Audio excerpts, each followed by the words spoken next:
Hello and welcome to the show. I am back at the Endurodrome driving 3 more vehicles till destruction. We are starting with a Burnside, although this is a hot rod version of the car. While it isn't massively fast, it is on very low suspension, which is probably not going to be great around here. Although, having said that, while this is pretty low, the Burnside in general is a pretty tough car, so I'm kind of curious to know what this combination will do. It has got an automatic box. I'm hoping it's not going to be too awful. Christ, it's bouncy. Now, having the lower suspension of this hot rod version, if you like, will, well, certainly lessen the advantages of wobblematic suspension because, well, it's all just about being cut away. The advantage of cars this age, and we have seen it a little bit so far, is that, well, their suspension is not the stiffest, but it does mean that it's compliant. It can survive, it can ride across the bumps a little bit better. It doesn't sort of crumple on the first lap, which means that, well, hopefully the vehicle will make a few times around before it gives up. This is still sort of slightly bouncy, but also slightly lowered, so I don't know. I don't have a clue quite how it's going to work, other than I feel sorry for the, well, front of the car. The radiator will probably get clonked. That's the other downside, of course, with the car being so low, is that it's probably not going to be very difficult for the radiator to end up getting hit on something, whether it be on a rock across here. Oh, that's fine. Got away with it this time. It probably won't get away with it every time. There was no bumper at the front of this car, as far as I could tell. So, please fly across that straight enough. It's fine. I'm not sure about that rear wheel. Is that rear wheel okay, or is that just how far? No, that might be normal. It might just be how far the rear wheel sits up from standard. We're going to do bouncing wise across there. I'm not sure the back of the car's in the Great Neck. Down here, now this is where we saw all sorts of vehicles have massive amounts of trouble, or all sorts of ultra-stiff race cars tend to come undone. Down this bit, the Sunburst in particular had a terrible rough time of it. The Burnside hasn't massively enjoyed it, but we are cleanly down there. The doors, the doors on the left-hand side no longer sit/close properly. I've also just noticed another alarming thing. The temperature gauge is suspiciously high, considering... Oh, there goes the radiator. Also, there goes the front suspension. There is nothing left of the front suspension here. Oh, that's a sickening crunch. That's the sort of crunch that has taken out a number of cars, actually. On that speed bump. We have cleared it, though. Oh, every speed bump now, though, is going to be painful. There's basically no suspension at the front of this car anymore. It's all gone. I was about to say before we had a crash, or it's kind of half saying before we had a crash, temperature was getting very hot in this car anyway, and now the radiator's gone, it is going to overheat alarmingly quick. That is one of the difficulties for some of these older cars. The rules are for this series, I've got to drive the cars as hard as I can around here. I can't nanny the cars, I can't take it easy for a lap or so. They've got to be driven as hard as they can be around this course. And, well, some vehicles get a bit hot. And, yeah, I don't think this is going to be particularly long for this world anyway with that front suspension gone. However, with the engine now overheating as well, it's the race. Will a speed bump or a bump in the road kill the car before the engine gives up, or will it kill the steerer? That front left is practically lying down as we go around these corners. It's not happy, but the car is continuing to take a battering here. I've got to credit to the front wheel axles. They are doing a mighty fine job of keeping the car together. The other problem is, being not massively powerful, I have to, drive the car flat out for a lot of the time. Oh, we might be about to become undone in the mud pit. That's the engine gone. Oh, it's coasted to a halt. Knackered front suspension, but the hot rod, surprisingly, holds on for, well, yeah, it's on its second lap. It held on for a while. At temperature, it was just too much. It was too much for the car being driven around here. Eventually, the radiator being taken out on one of the bumps. Our next vehicle to take on the course certainly won't struggle in the speed department. This is the Pizima Pro Car, and while it looks very much like the Pizimas that ran in the last episode, it is anything but. This is a full-on silhouette car. There is a massively high revving, massively noisy V10 in the middle. It is incredibly low. It is incredibly stiff. It is not the easiest car to drive, but it is unbelievably fast. Not a very good car, or not a very suited car to off-roading, shall we say, or this sort of challenge. Like, it does sadden me slightly to destroy one of these, because it is an incredible vehicle. But I'm also very curious to know how far it will survive around this course. Will it be able to make it a lap? That is actually kind of a concern with this. It might have trouble. Another concern we do have is that the front is kind of at a wonky angle. So in true silhouette car fashion, the front end is sort of all one piece that comes away from the vehicle, and it has, well, come away from the vehicle, although it is now sat. It's not interfering yet. If a piece of bodywork does start getting trapped under the wheels, I'm allowed to stop and pull the bodywork free. However, this is not interfering with the car as of yet, and I don't want to pull bodywork and accidentally puncture tyres or, cause damage to the vehicle unnecessarily. So if it's not going to get in the way, we will... okay, we're going to beach the car. Now, I have to try to get the cars out slightly. If the vehicle is well and truly stuck, I am allowed to get the node grabber. Otherwise, some of these vehicles will never make their way. Well, some of the low-slung cars will have serious trouble making their way, this being one of them. Come on, Pro Car. There we go. I'm trying not to grab by the radiator because I don't want to pull the radiator off. Oh, you poor race car.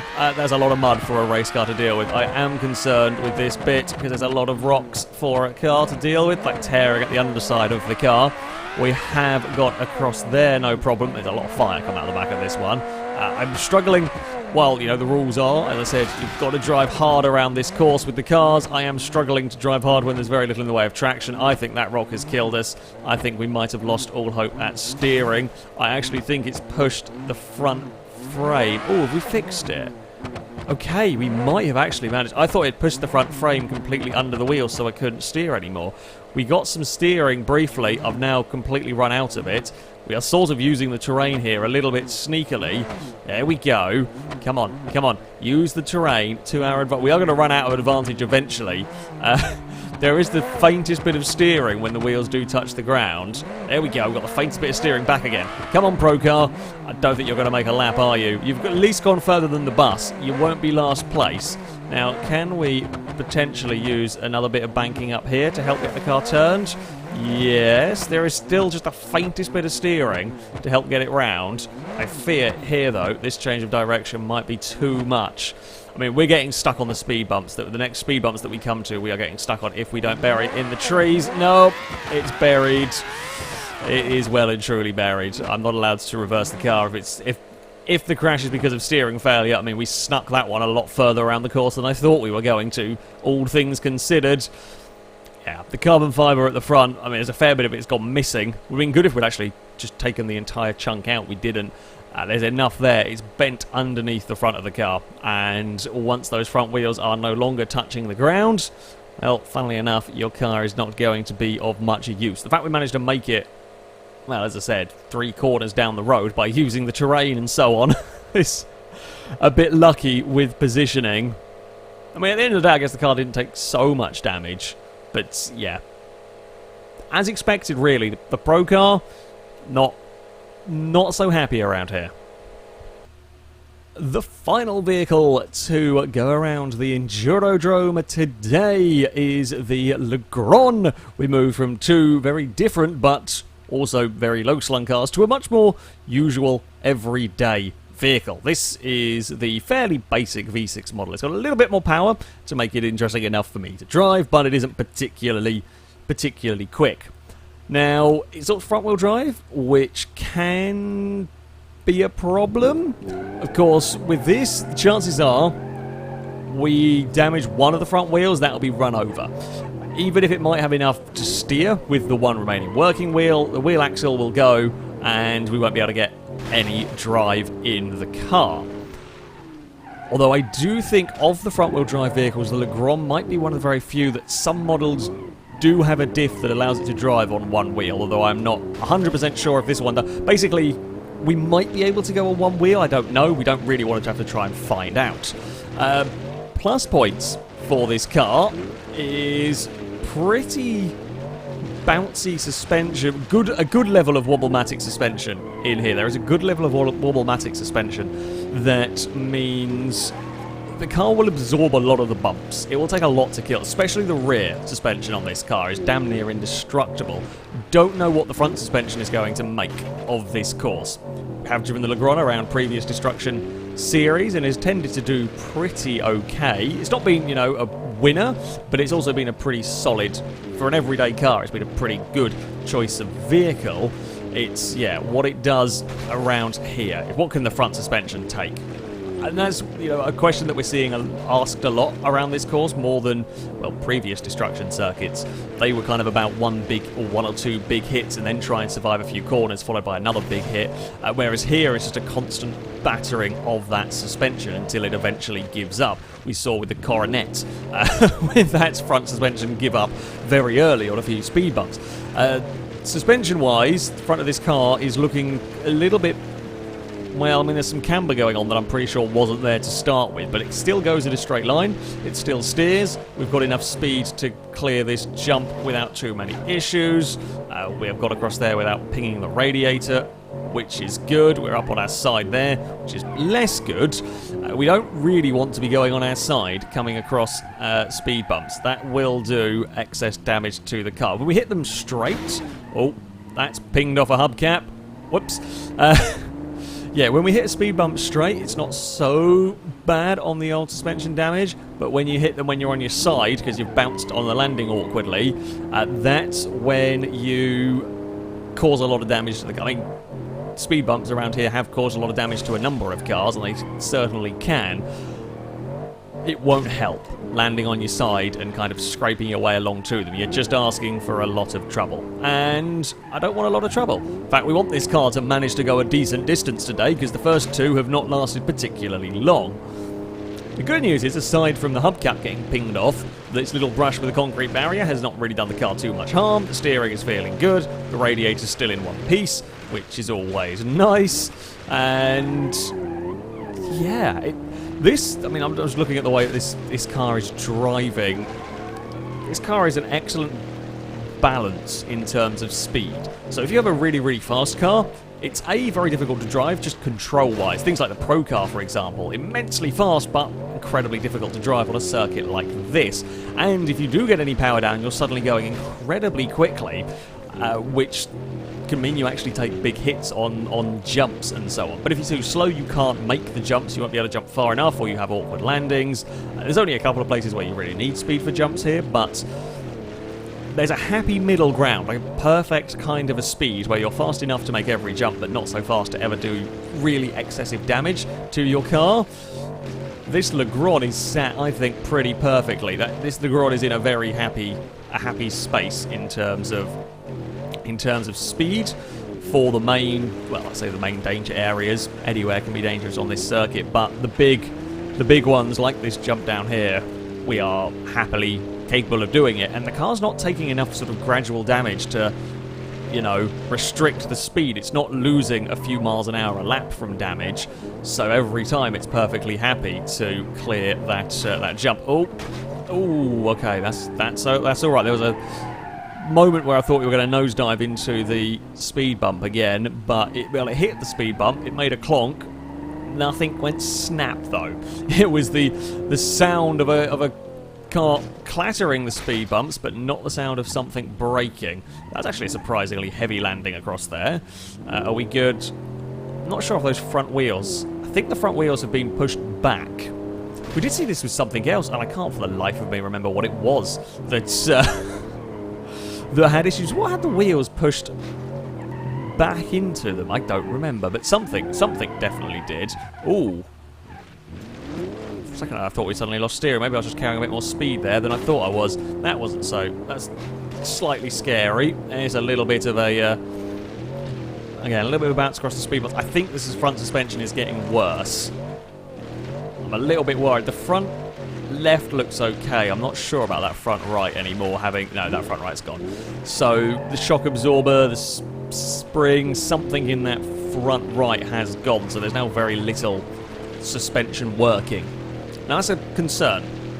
The concern with that, of course, is we're going to hit a bump. We're going to hit the speed bumps and so on. And rather than that energy go into compressing the suspension, it's just going to go into the wheel axle. And you hit that enough times, and you are going to lose a wheel axle or a wheel.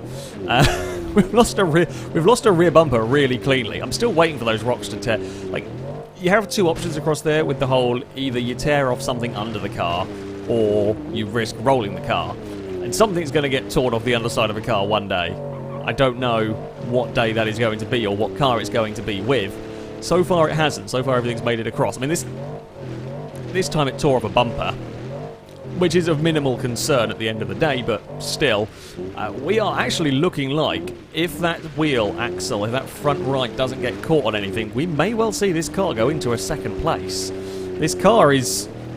I mean, it's taken a little bit of a battering, but it's just not really getting much worse. It's just not really getting more poorly as we go along. We're still perfectly capable of taking that jump without too much in the way of issues. Oh, that was a big crash. Oh, okay, we've got problems. We've got big problems now with that front. Gonna say, that felt like a little bit of a wonky time across there. We haven't got as big a problem as I thought we have. It's certainly now very, very unhappy with that front right corner. Still drivable. Oh! That's a main engine failure right there. That is not what I was expecting to see go on the car whatsoever. That is a land of the jump, and that is the engine gone. That is the engine gone. Once the suspension was gone, that's always going to, exacerbate the damage. It's going to increase the damage you take. And I guess perhaps with no more dampening, no more softening of the landings, we just landed what is a very flat landing zone there, and it just force all went through the engine, shattering the engine. To be fair, that front left suspension is also now on the very, very poorly side. It did mighty well. I'm kind of slightly disappointed the car didn't actually go just that little bit further to beat the 200BX, because it wasn't much further to get the Legrand into a second place. It was driving immensely well, but once one corner of the suspension went, that was in trouble. Also, again, I'd like to point out, that rear suspension, nigh on unkillable on this car. It bounces it, but it has not given up at all around here, whereas the front of the car is completely gone. Yeah, with the engine out, I'm really surprised to see the engine go before a wheel axle, but with the engine out, that is very much the death of a car. On to our results table, and the Legrand goes furthest of the day, and it's actually a pretty respectable distance in the end. It'll take a 5th place, couldn't quite make it on to its 4th lap. However, yeah, that is not bad whatsoever. It was a pretty damn tough car. I mean, the rear of the car took basically no damage.